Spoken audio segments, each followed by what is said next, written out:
Was wir überhaupt nicht aushalten, sind Menschen, die sagen, nimm mal ein Glas Wasser. Das ist der Teaser. Das ist mega ein guter Teaser.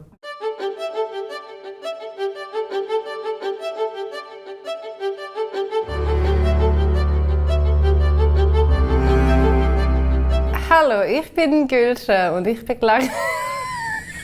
Hallo, ich bin Gülscha und ich.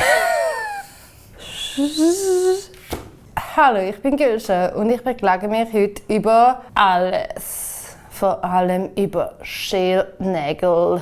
'Cause I hate those. Wer hat schon Schälnägel? Wieso hat man überhaupt Nägel?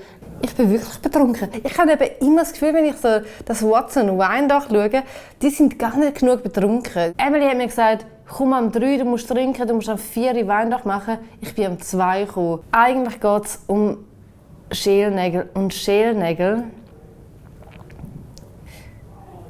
sind scheiße. Emily, das ist mega ein schwieriger Ort für mich, um über Schälnägel zu reden, weil da hat es mega einen grossen Bildschirm und vis-à-vis von mir ist die Emily. Also die Emily hat mich berühmt gemacht. Es geht nicht um mich, es geht um Schälnägel. Wir müssen jetzt über die Emily reden. Kennt ihr eigentlich die Emily Enkent? Emily Enkent hasst nicht nur Schälnägel, sondern auch Nagellack.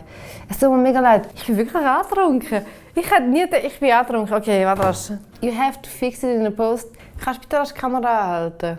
Es tut mir mega leid, Emily. Lösch alles.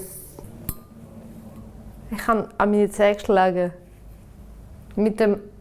Wir machen Schälnägel. Jetzt.